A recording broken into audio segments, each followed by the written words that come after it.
8장 1절부터 8절 말씀도 계속해서 지혜와 관련하여서 관찰하고 정리하는 전도자의 가르침이라 할 수 있을 겁니다. 특히 오늘 본문은 왕권 앞에서, 그러니까 어떤 권위 앞에서 행하는 지혜자의 모습을 다루면서 세상 아래에서 갖는 지혜의 한계를 바라보게 합니다. 전도자는 먼저 1절에서 자신이 관찰한 누가 지혜자와 같아서 사물의 이치를 아는 자인가? 자, 이렇게 질문을 하면서 나아갑니다. 그리고 자연스럽게 나머지 내용들을 통해서 답변을 진행해 나아갑니다. 일반적으로 누군가의 얼굴을 밝게 해주는 그런 근원은 고대에는 특히 이스라엘 가운데서는 창조주 하나님과 연결되어 있습니다. 따라서 얼굴에 광채가 빛나는 사람은 하나님을 경외하는 지혜자인 겁니다. 당연하게도 이런 지혜를 가질 때 하나님을 경외하지 않을 때 나타나는 얼굴빛, 사나운 것, 혹은 굳은 것, 오만한 것이 변하기 마련인 겁니다. 2절부터 5절에서 전도자는 이런 지혜자의 모습은 하나님께서 세우신 권력의 정점에 있는 왕 앞에서 어떻게 표출될 수 있는지 가르칩니다. 지금도 그렇지만 특별히 고대에는 왕은 하나님께서 세운 것이라 믿었습니다. 따라서 2절에 왕의 명령을 지키라는 것은 왕을 세우신 하나님 앞에 맹세하는 것과 연결되는 겁니다. 또 이런 왕은 해 아래에서 모든 것을 할 수 있는 그런 권능이 있습니다. 그러므로 전도자는 회중을 향하여서 이렇게 권면을 하는 겁니다. 지혜자라면 왕 앞에서 성급하게 경솔하게 행동하지 말라라고 가르치는 겁니다. 또 오해받을 만한 행동을 하거나 적극적으로 왕의 권위에 맞서는 악한 일에 동조하지 말라고 또 가르치는 겁니다. 또 신하 입장에서 또 왕을 향하여 지금 이게 뭐 하시는 것이냐고 따져 물을 수도 없는 노릇입니다. 만일 왕이 어리석은 자라면 어떤 일을 겪을지 예측할 수 없습니다. 자, 이런 사실들에 기초하여서 전도자는 이제 5절, 6절에서 그저 5절에서 뭐라고 정리를 하면서 말을 합니까? 우리 5절 말씀 같이 읽어보겠습니다. 명령을 지키는 자는 불행을 알지 못하리다. 지혜자의 마음은 때와 판단을 분별하나니. 아멘. 해 아래에서 나타나는 그 지혜자의 일반적인 특성은 무엇입니까? 여러 가지가 있겠지만 때와 판단을 분별하는 겁니다. 때와 판단을 분별할 때 불행 혹은 화를 만나지 않을 가능성이 많은 겁니다. 이제 지혜자의 특성 중에서 때와 판단을 분별하는 게 중요하다고 했는데 6절부터는 전도서 특유의 세상 아래에서 행해지는 이런 지혜에 대해서 한계가 있음을, 절대적이지 않음을 또 가르칩니다. 6절에서도 지혜자의 그 특성과 관련된 때와 판단이 언급됩니다. 그런데 7절에서는 이런 때에 대한 판단이 한계가 있음을 명확하게 말을 합니다.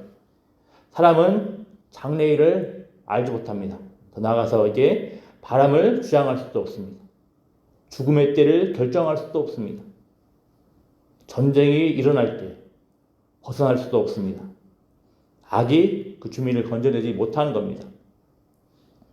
간략하게 지금까지 내용을 살펴봤는데 마치 전도자의 지금까지의 가르침을 듣고 있노라면 불의한 권력이나 불의한 일이나 혹은 불의한 권위 앞에서 화를 피하기 위해서 적절하게 그냥 대처하라고 말하는 것만 같습니다.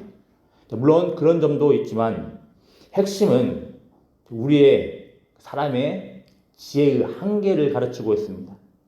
사람의 지혜, 우리의 지혜는 절대적일 수 없다라는 겁니다. 그래서 신중해야 하며 성급하지 말아야 하는 겁니다. 우리의 섣부른 행동들은 더 유익한 길로 이끌기보다는 무익한 길로 이끄는 경우가 많습니다. 무엇보다도 겸손해야 함을 또 이야기해 주는 겁니다. 우리는 다 알 수 없습니다. 장래일도 모르고 그 내막도 모르고 그 해법도 모릅니다.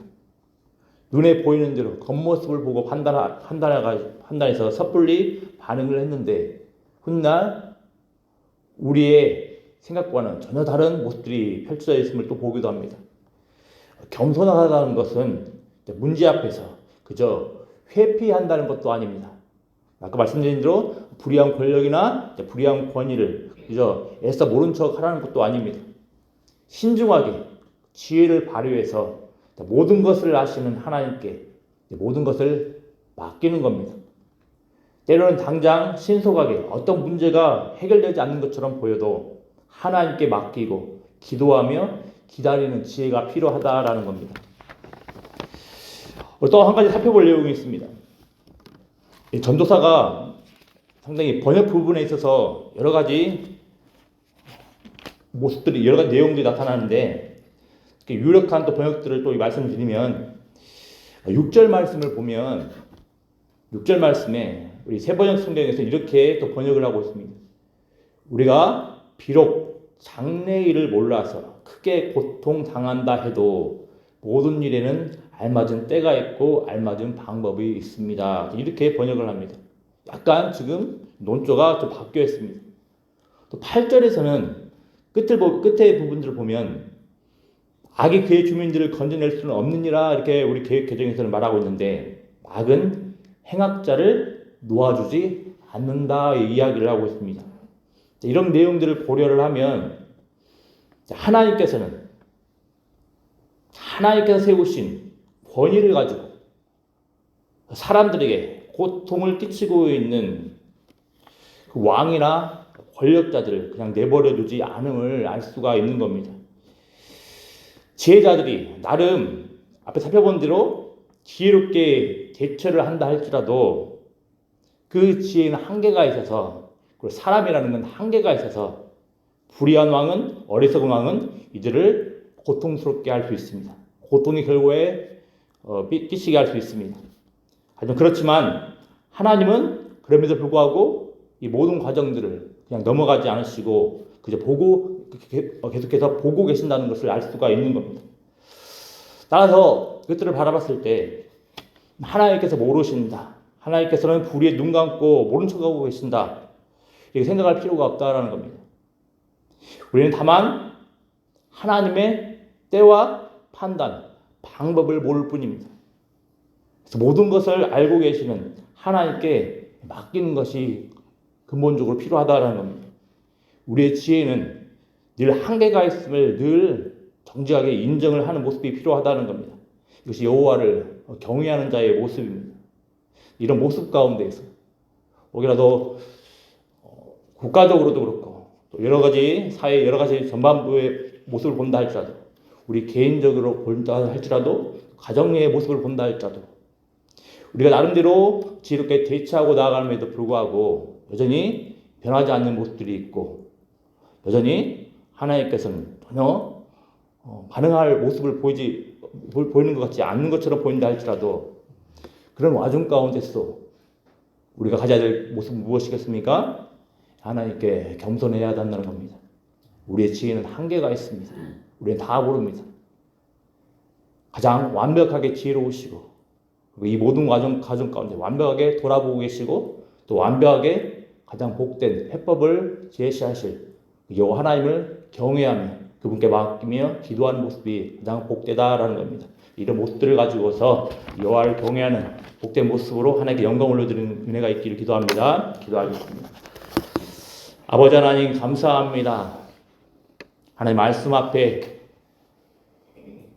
우리의 지혜가 한계가 있음을, 우리가 모든 것들을 알고서 모든 것들을 행한다고는 하지만 사실 무력하게 그지없으며 사실 아무것도 모름을 다시 한번 보게 됩니다.